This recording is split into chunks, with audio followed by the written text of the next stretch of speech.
Então, assim, tem pessoas que fizeram esse movimento porque realmente não gostaram do papel de liderança, e tem gente que sente mesmo falta de botar a mão na massa mesmo, né?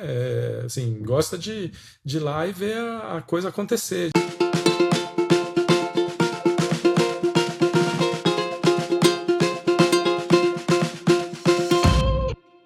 Oi, pessoal, tudo bem? Aqui é o Produto em Pauta, na série Mentorias, é uma série nova que eu estou começando. A ideia é fazer sessões de mentoria dentro do podcast, porque muitas vezes a dúvida de um pode ser a dúvida de várias pessoas, né?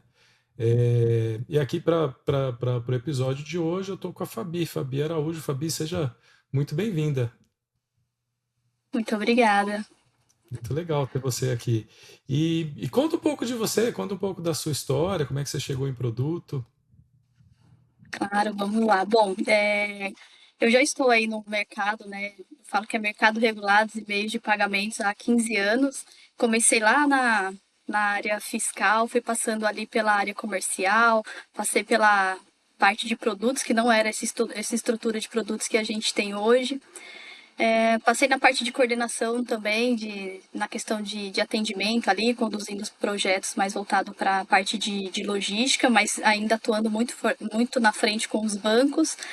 E depois dessa frente, eu passei um pouco mais voltado para a experiência do usuário, que foi, eu falo que até então, até essa empresa ali, que eu passei, eu tinha muito, o meu background era muito forte na parte de B2B, né? E a partir dessas duas empresas, eu tive uma força no B2C, e aí, depois dessas empresas, eu já atuei como GPM, né? Fiz ali a gestão de 5 especialistas. Foi um aprendizado muito bacana, um resultado bem legal. E aí, dando um resumo para vocês, é isso. Basicamente, 15 anos de estrada aí nesse ambiente regulado e meios de pagamentos. E nos últimos anos eu atuei liderando a parte de discovery, roadmap, governança e times na prática ali como product manager. Group Product Manager, né? Entregando ali um resultado que é histórico assim na minha carreira de 27 milhões, né? Voltado para eficiência e crescimento de receita. E hoje, o que eu tenho aqui é um desafio clássico do mercado, né? Por exemplo, eu já performei como GPM, que foi nessa liderança ali com 5 especialistas, mas na minha carteira eu não tenho esse título. O título da minha carteira é como especialista 2. E isso eu percebo que tem travado um pouco nos processos de recrutamento para eu me recolocar na mesma posição como GPM. E aí eu quero aproveitar essa conversa aqui, esse bate-papo, né, para a gente conseguir entender ali com a sua experiência, já o que você pode nos ajudar para que a gente consiga, né, eu e assim e todos os profissionais que estão nessa situação, que já operam no nível de liderança, mas que querem se reposicionar e quebrar esse bloqueio que eu estou percebendo que o mercado vem tendo, e principalmente na área de produtos. Legal, legal. Pô, bom ponto. Mas as pessoas que estão fazendo o processo de contratação, elas chegam ao ponto de olhar a sua carteira? Está no momento. Porque para olhar na carteira já é um momento mais de assinar mesmo, de fazer proposta, enfim. Chega nesse Isso. ponto? Não chega nesse ponto, mas eu tenho meu LinkedIn e eu coloco exatamente o que está na minha carteira e eu coloco entre parênteses lá que é GPM. Ah, entendi, entendi. Talvez esse seja um ponto de atenção mesmo, porque não precisa necessariamente estar explícito, né, o que está na carteira, porque na carteira, muitas vezes, o que acontece, né? Carteira de trabalho, ela reflete uma estrutura organizacional da empresa que às vezes é meio travada ali em certas nomenclaturas, né? Então talvez não seja interessante deixar explicitamente na,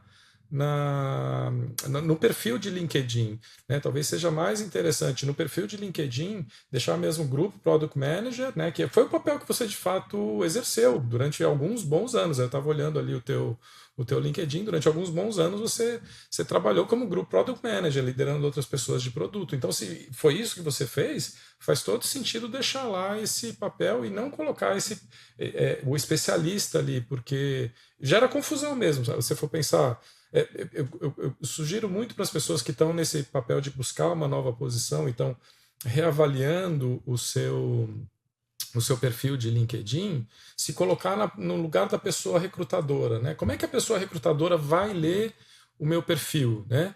E aí, fazendo essa leitura um pouco mais crítica, né, até um processo um pouco que tem a ver com gestão de produto, que aí no caso o produto é você mesmo, né? Você que é o, Exatamente, esse é o momento que eu tô vendo, é isso, olhando para mim como um produto. exatamente. Então, poxa, como você é o produto, aí você tem que entender bem do usuário, entre aspas, né, da usuária do produto ali, que são as pessoas que possivelmente vão estar interessadas no teu perfil e na tua experiência. Como é que ele vai ler, né? O primeiro contato que a pessoa tem com o teu produto não é a oportunidade de conversar com você, mas é o teu perfil ali que você manda para a pessoa, para as vagas ali que você tem interesse, né? E aí você olhando aquilo, poxa, o especialista talvez não faça tanto sentido porque ela não reflete o que você de fato fez, né? Então a recomendação que eu daria seria a recomendação de tirar esse especialista, né? Então isso pode estar dando esse ruído. Muito provavelmente está dando esse ruído, Fabi. E aí, enfim, como é que você está aplicando? Você está aplicando para vagas que estão disponíveis no LinkedIn, Goop, enfim, como é que está funcionando esse processo? Sim, eu participo de vagas ali no LinkedIn da Gup também, quando aparece algumas frentes lá. É, assim, eu já fui, inclusive eu entrei na Cateno, né, que foi a empresa onde eu fui GPM ali. Eu entrei por ela, então eu acredito que funciona, indo um pouco na contramão do que eu escuto no mercado. Eu vejo que funciona, talvez hoje as coisas mudaram, talvez não, mudaram muito em questão do algoritmo.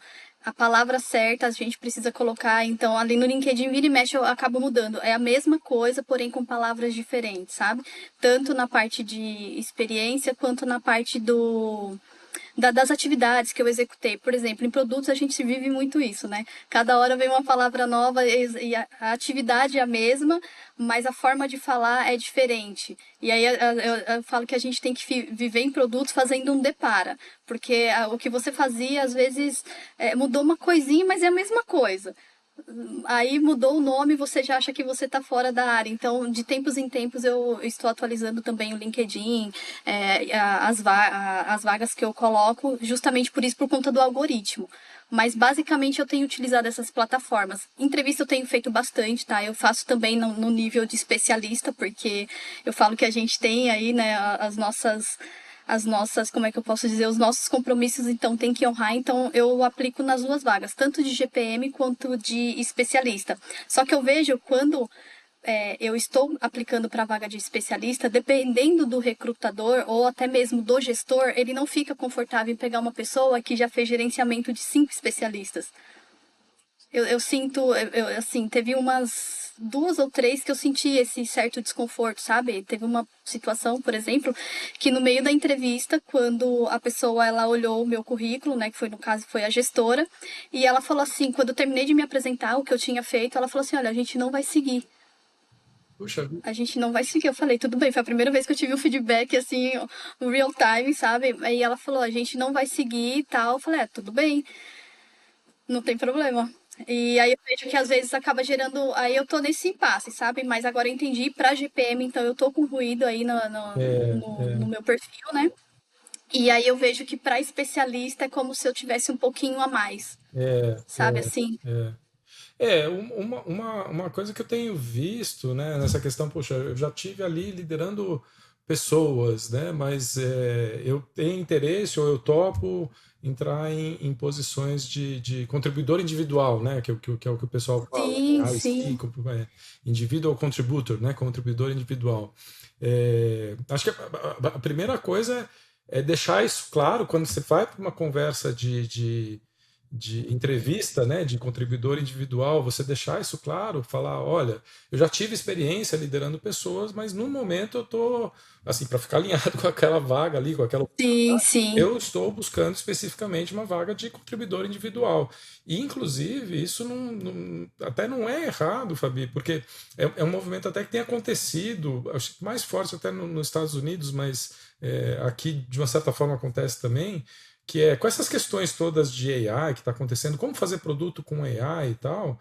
Tem gente, lá nos Estados Unidos está acontecendo bastante, tem gente que era diretor já, enfim, head de produto, diretor, e que está topando ir para essas empresas que estão na linha de frente de AI, OpenAI, Lovable e tal, como contribuidor individual, exatamente para ter a oportunidade de gerenciar um produto de AI, né? Então, eventualmente, se você tiver uma boa narrativa de falar, poxa, por que você quer voltar a ser contribuidor individual nessa empresa específica, nessa posição, de repente você pode quebrar essa barreira, essa indisposição da pessoa, né,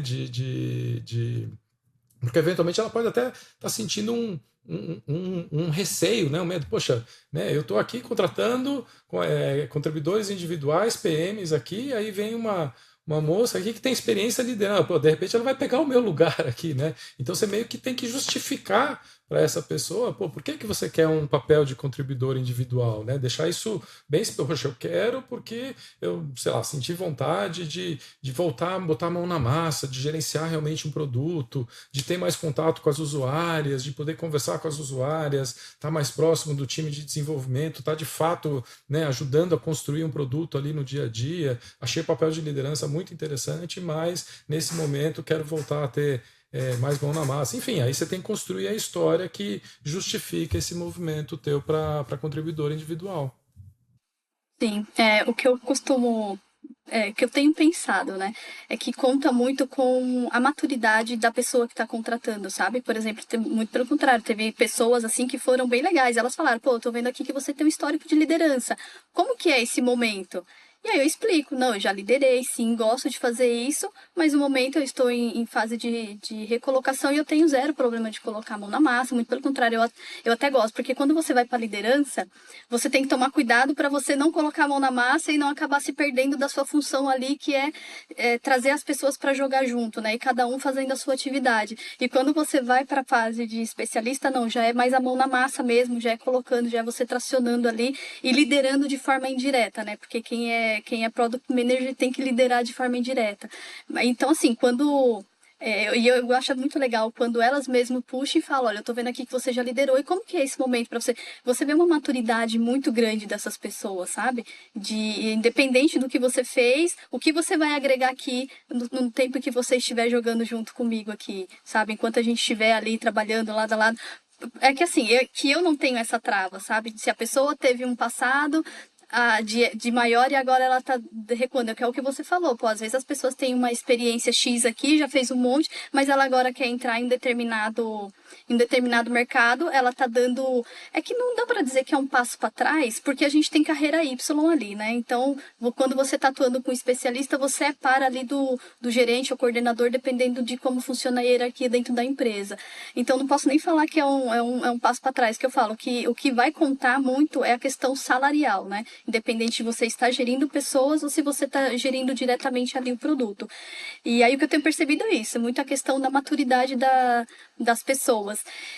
Agora, o que você está me passando de dica é, de repente, quando não vir essa provocação do lado É, da recrutadora ou da gestora, eu também colocar o meu momento. Por que que eu estou aplicando para uma vaga de especialista, né? sim, acho que pode fazer sentido. Quando a vaga é de especialista, já deixar explícito, olha, poxa, apesar de eu já ter gerenciado, quando você está contando a tua história, né, no finalzinho você pode chegar e falar, poxa, já cheguei a liderar pessoas, gosto de liderar pessoas, mas estou aplicando aqui para essa vaga, fiquei interessada, né, nessa vaga aqui, porque estou com vontade de botar a mão na massa, quero voltar a sentir essa energia, né, de criar produto, de gerenciar produto, de estar próximo do time de desenvolvimento, né, de ver o produto ali na mão das usuárias e tal. Então acho que pode ser já preventiva ali para garantir Entendi. a boa conversa ali, né?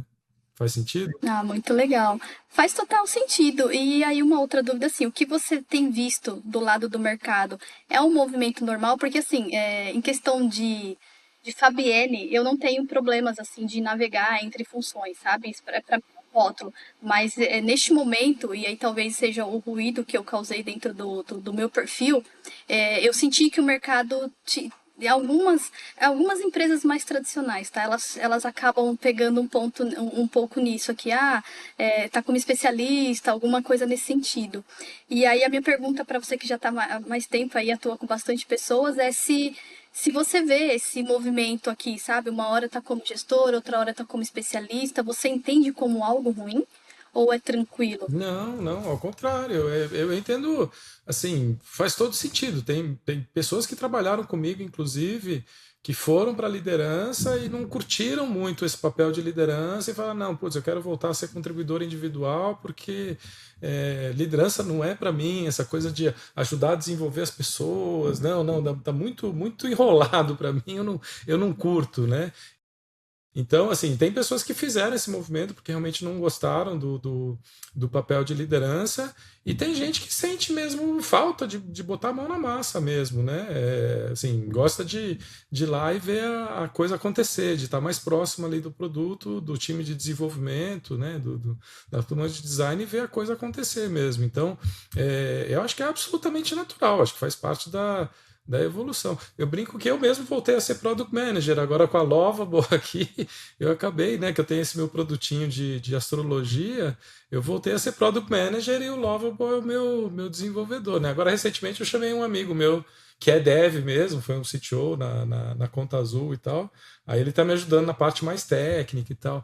Mas eu voltei a ser product manager ali, pensando no que fazer, enfim, pensando no fluxo todo ali de interação e tal. E é super gostoso, assim, dá uma energia incrível, né? Você poder Sim. desenvolver produto, né? É até uma coisa que eu recomendo para pessoas que não estão trabalhando nesse momento, né?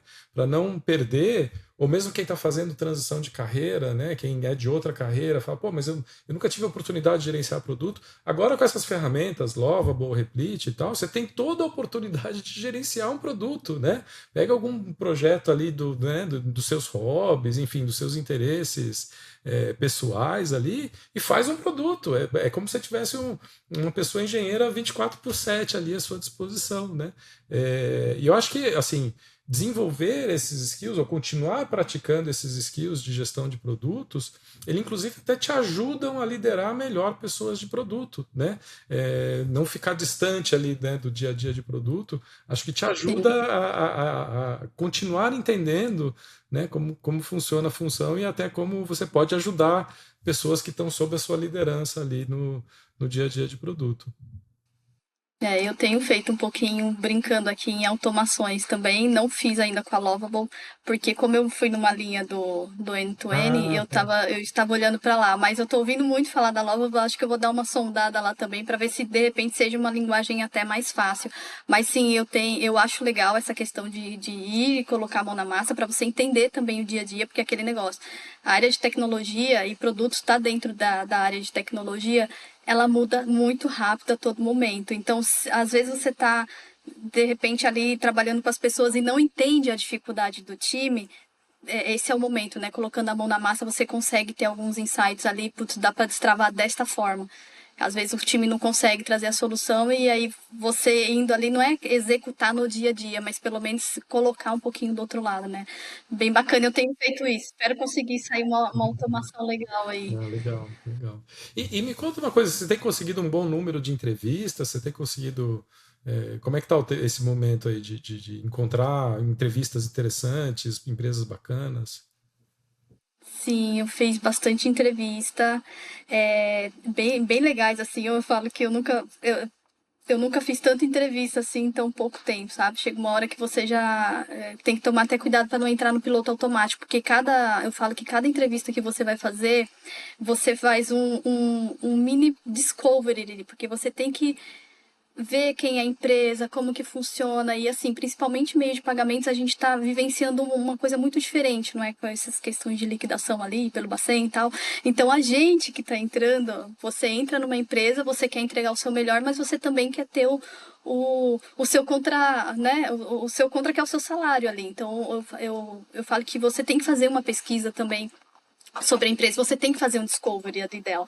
E tem tido, sim, bastante entrevista. Agora, obviamente, no final do ano deu uma parada. Inclusive, foi uma coisa, assim, muito diferente que eu vivi, tá? Eu tava com mais ou menos umas 4 empresas que eu cheguei na final. E foi uma coisa muito diferente, porque era mais ou menos assim, Fabi, gostei muito de você, é você que tá na final, espera que a offer vai chegar. E não chegou, e das 4 situações, 3 foram congeladas. Duas foram congeladas, uma deixou de existir a vaga mesmo, e duas foram congeladas e vai ser retomada nesse ano. Então, assim, teve bastante entrevista, teve bastante bate-papo.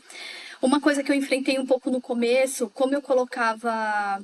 Eu estava ali com aquela questão de receio do currículo, eu estava colocando muito na parte de Product Manager, alguma coisa assim, as nomenclaturas, né, mudando. Então, batia muito no PM Júnior. E aí vinham uns salários assim muito, muito fora. E aí eu comecei vendo como que estava a linguagem ali do mercado para poder. E aí isso melhorou muito, porque parou de aparecer essas vagas com um salário mais inicial assim da carreira, sabe? Mas assim, teve bastante agora no entre o final do ano e agora de fevereiro, eu senti que deu. Fevereiro não, né? Fevereiro tá entrando. Mas nesse final de ano e começo deu uma parada de vagas novas, mas eu fiz bastante entrevista. E aí o que aconteceu foi muito isso, né? Eu fui para a final e as vagas foram congeladas. Por exemplo, teve situações que eu cheguei a fazer bate-papo com o superintendente, a superintendente, isso na terça-feira. Eu conversei com a superintendente fica tranquila, gostei muito do seu perfil, até sexta-feira você recebe a offer. Quando foi na quinta-feira, em um reagendamento que a gente estava fazendo, a pessoa falou: Olha, acabou de ser congelado, saímos aqui de uma reunião de orçamento e a gente vai ter que congelar a vaga para o ano que vem. Falei, bom, É, paciência, não tem o que fazer, acontece. né? Exatamente. Aí teve uma outra que eu cheguei a fazer com o CEO, mas até agora eles também não decidiram. Então, assim, teve bastante entrevista, só não teve de fato gol. Eu me senti ali 4 vezes na trave, sabe? E para esse ano eu tô sentindo que as vagas estão começando a abrir de novo. Eu tô começando a sentir um movimento. Acho que final de ano mesmo deu uma parada.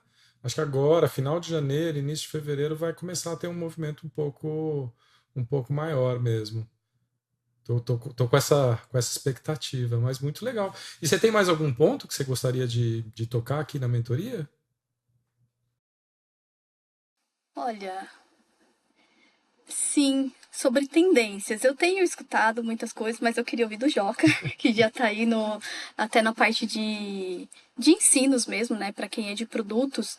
E eu não vou tendenciar, vou deixar você me falar o que que você vê, principalmente assim, nos dois cenários, tá? Tanto como Product Manager, até para as pessoas que estiverem aqui escutando, que você vê que é tendência para a parte de produtos, e tanto para GPM, o que que você vê que é tendência e fala, cara, eu já sei que tem que olhar, assim, por exemplo, resultado, né? Que a gente é voltado para resultado e também trabalha ali com pessoas, e cada vez mais produtos está sendo cobrado, por exemplo, por EBITDA, está sendo cobrado, deixa eu pensar eu não vou lembrar os KPIs agora, mas cada vez mais a gente está sendo cobrado por frentes que às vezes eram outras áreas que tomava conta, mas por você ser o owner do produto, isso está vindo para você, sabe assim?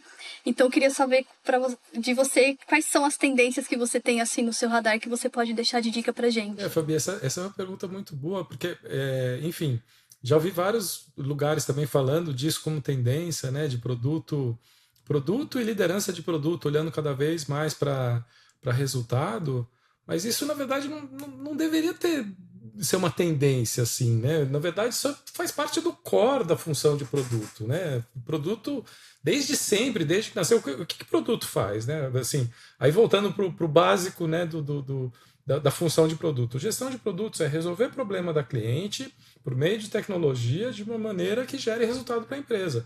Esses três elementos da equação são importantíssimos, tanto a cliente, o problema que ela tem, quanto a tecnologia, né, que a gente utiliza para resolver esse problema. Agora a gente tem a AI como mais uma tecnologia que ajuda a gente bastante nessa solução de problema, e é por isso que o time de engenharia, né, é tão importante para ajudar a gente a resolver esse problema, mas tem que ser de uma maneira que faça sentido para a empresa, que gere resultado para a empresa. Então, essa equação, ela sempre existiu, desde que existiu, né, o papel de gestão de produtos, sempre existiu. Então, não deveria ser tratado como uma tendência, né, o fato de estar aparecendo como uma tendência, ufa, até que enfim, né, finalmente, mas não deveria, isso aí deveria ser o core da função mesmo, né?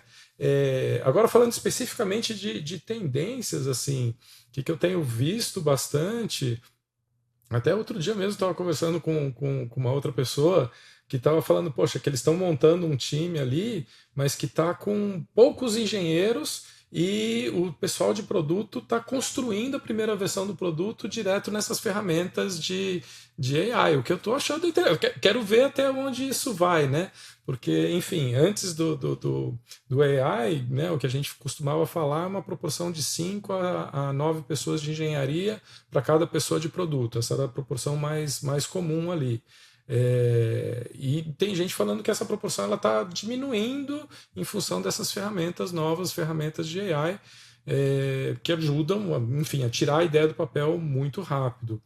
Tem um americano bastante, na verdade é um chinês, mas que mora nos Estados Unidos há bastante tempo, que é enfim, bastante referenciado quando se fala de AI, chama Andrew Ng, Andrew NG, né? Andrew Ng. E foi do Google já, e ele fala que os times dele de desenvolvimento de produto, principalmente as pessoas engenheiras, falou tem que contratar mais gente de produto, porque agora produto é gargalo, o produto não está especificando no tempo que a gente está conseguindo produzir, ou seja, a produtividade de engenharia está aumentando bastante, né?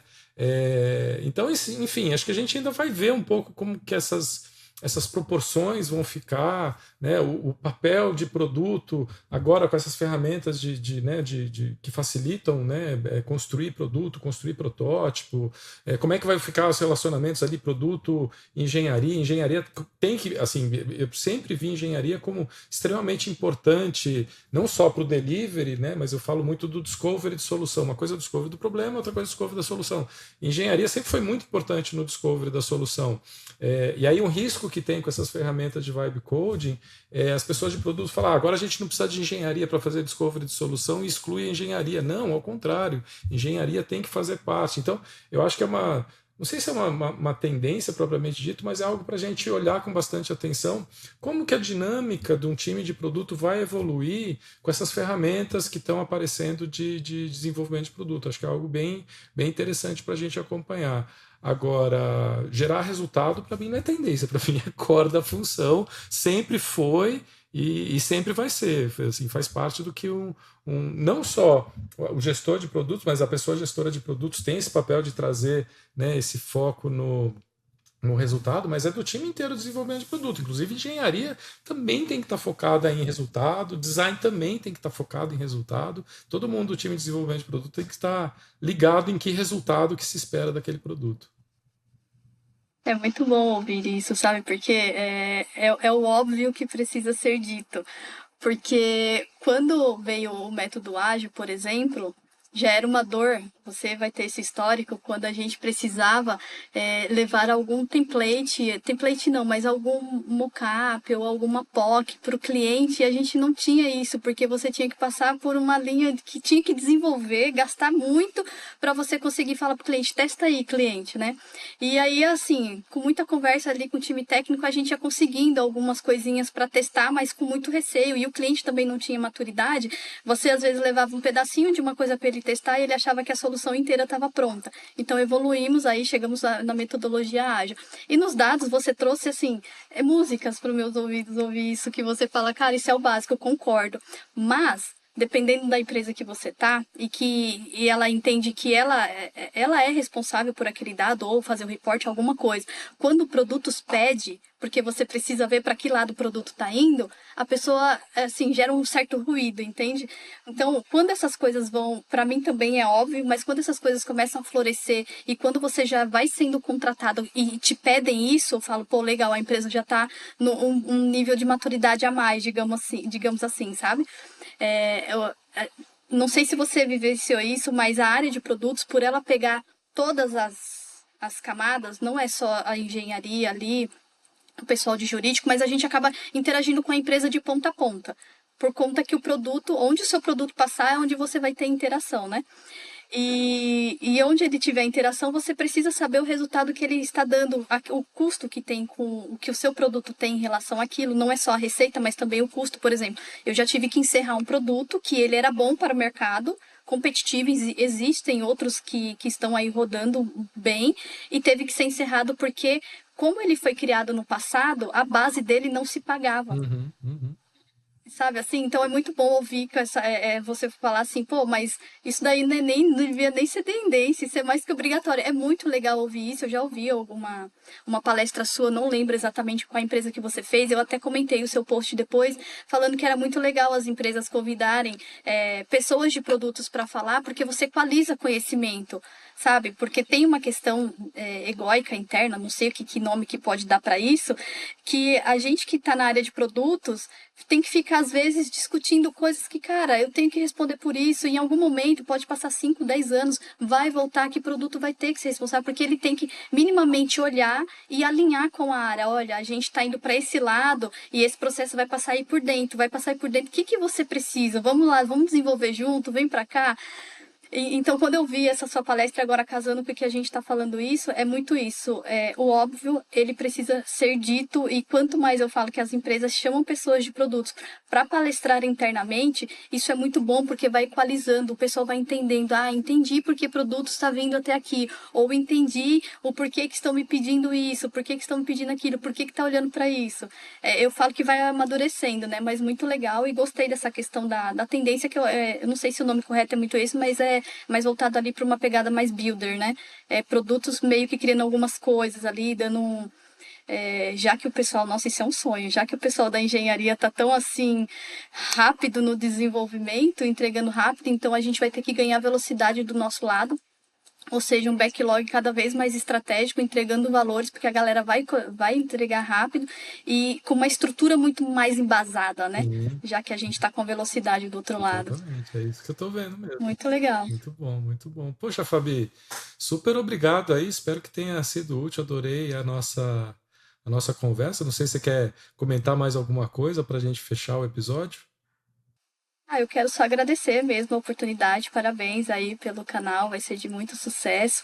Obrigada pelas dicas também. Já vou dar uma revisada ali no LinkedIn e até também preparar um posicionamento diferente em relação a isso. Talvez seja alguém deve ter me pedido ali essa questão mais formal e eu coloquei como trava para todos, sabe? E aí você trouxe uma provocação boa que é pensar um pouquinho mais no usuário. É isso. Então, muito obrigada. Boa, legal. Show, fechamos aqui mais um episódio aqui do Produto em Pauta Mentorias. E se você tiver interesse em participar, fica ligado aí nas minhas redes sociais, eu vou publicar a agenda, é só marcar o horário ali e a gente conversa. Maravilha, a gente se vê. Obrigado, Fabi.